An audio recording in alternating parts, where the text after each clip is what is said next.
What is up, YouTube? Back in the YouTube video, and today I have another guide on how to complete the Perdition Master Lost Sector. Now to find this, you're going to go to your Destinations tab, and then go over to the left side to Europa right here. And then you can either spawn in down here at the Carrion's Crossing, or you can spawn up here at Eventide Ruins. Wherever you decide to spawn is up to you, but I'm going to spawn at Eventide Ruins. Then when you spawn in, all you got to do is take out your hoverboard or sparrow, and then make your way over here towards the right side of it. My right, your left, I don't know how that's gonna work, but just, you know, go to this side, not the other side. Just follow along with the video and you should get there no problem. But if you're watching this, I'm just gonna assume you know where to go. And then we're gonna go ahead and make our way through here. And then I just love how right now it has all the snow and everything, so it makes it hard to see. But there we go, we've entered the new part of the map. And right here, right next to us, is gonna be the entrance to the Lost Sector, as you can see right here. So let's just keep going this way, and right here when we do another turn, there it is. It's like this little frozen cave.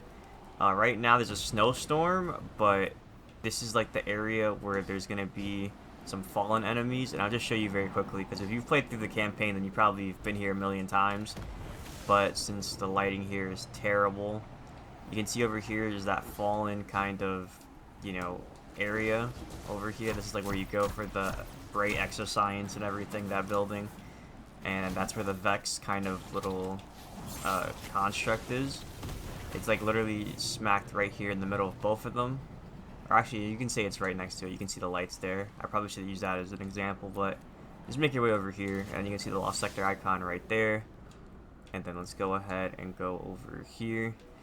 And before we go over the modifiers, I forgot to mention, if you don't see this little flag here and you don't see the icon on your map right here, that means you have to complete it normally. So make your way inside the cave over here, and then after you make a certain, you know, distance inside of the cave, it'll tell you that you've discovered the Lost Sector. So we're gonna go ahead and try to just run through here real quick and show you guys that.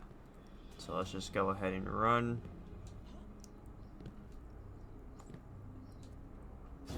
You can see right here, Perdition, and if it's your first time, it'll say Lost Sector discovered. And you can see right here is the room. There's your enemies and stuff. So kill everything, kill the boss, do the chest at the end, and you will unlock Legend and Master difficulty for this Lost Sector. So we're going to go ahead and make our way back over here and go over the modifiers. Then we're going to go over the loadout and then get into the gameplay. So let's go ahead and make our way back out.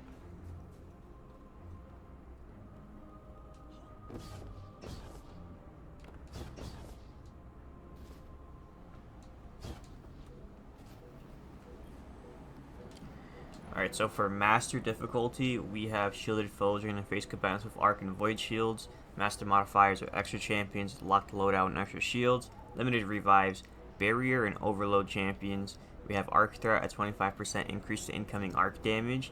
We have Shocker, when defeated, goblins spawn Arc pools that cause damage over time. Famine, all ammunition drops are significantly reduced. Overcharged weapons, Strand Surge, 25% bonus to outgoing strand damage. Solar Surge, 25% bonus to outgoing solar damage. Then Overcharged Fusion Rifle, which is 25% bonus to fusion rifle damage. Now you can see recommended power is 1840, but I'm 1827 and I get it done just fine. Enhancement cores are uncommon. If completed solo, legendary weapons are common. And if completed solo, exotic chest armor is common. Let's go ahead and get into the loadout, and let's get into the gameplay. So here's the loadout: Solar subclass with Golden Gun Marksman, and then for abilities we have Gambler's Dodge, Triple Jump, Knife Trick, and Healing Grenades. For the aspects we have On Your Mark and Knock 'em Down, and then for the fragments we have Ember of Ashes, Ember of Char, Ember of Solace, Ember of Torches, and Ember of Eruption. Now for the primary weapon, I ran Riptide. It does get that 25% damage boost because of fusion rifles, and it's also just a nice option to have here for overload champions, because as you can see, for overload champions, stasis slow effects can stun them.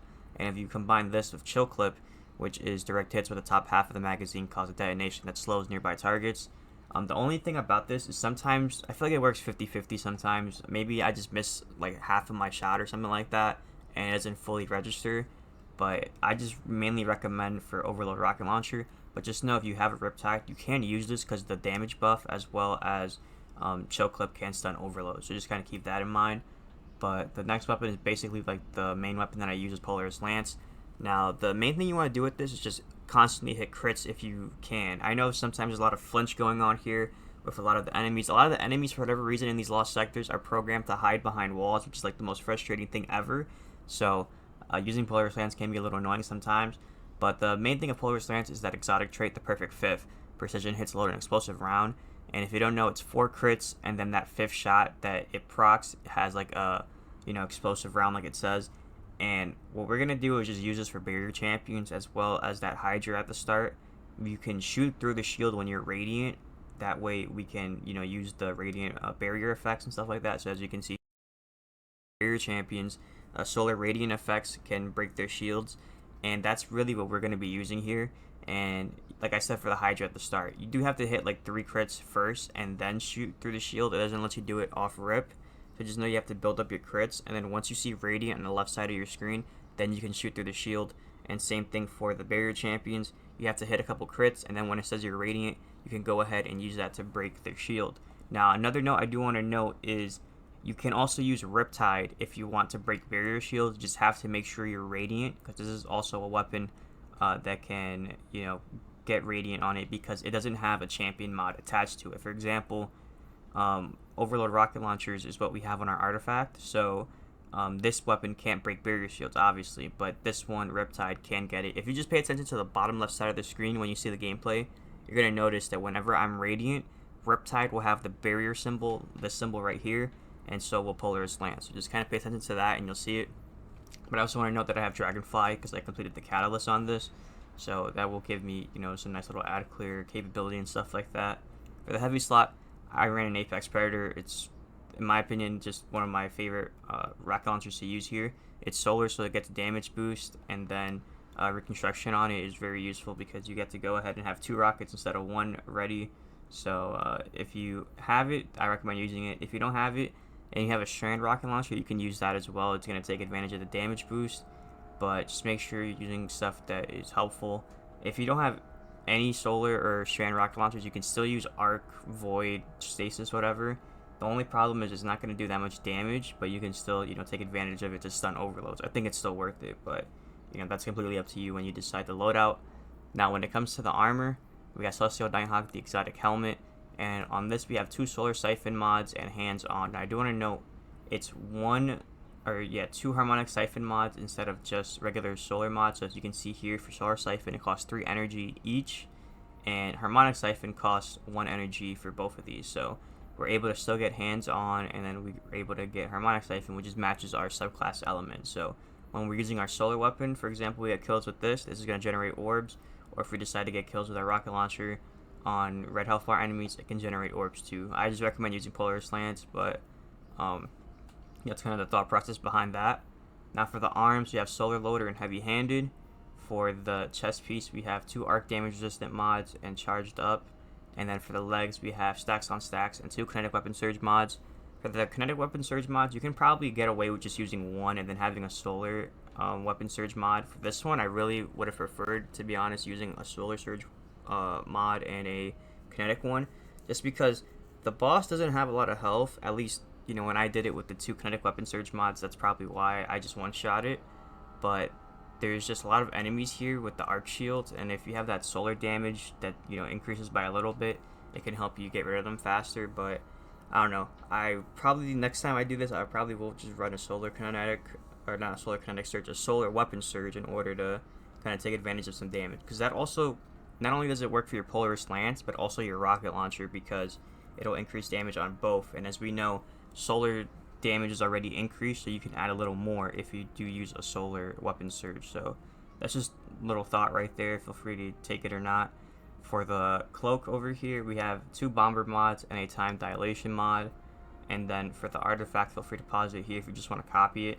But the first row doesn't really matter unless you're using any of these to stun champions. So if you're using barrier, a sidearm, make sure you equip that. Or if you're using overload auto rifle or pulse rifle, make sure to equip it. Then for the second row, killing trigger I recommend, and blast radius. From Whence You Came doesn't count because this isn't taken or sworn combined, so just ignore this one. Flint Striker I recommend, and Wish Into Being.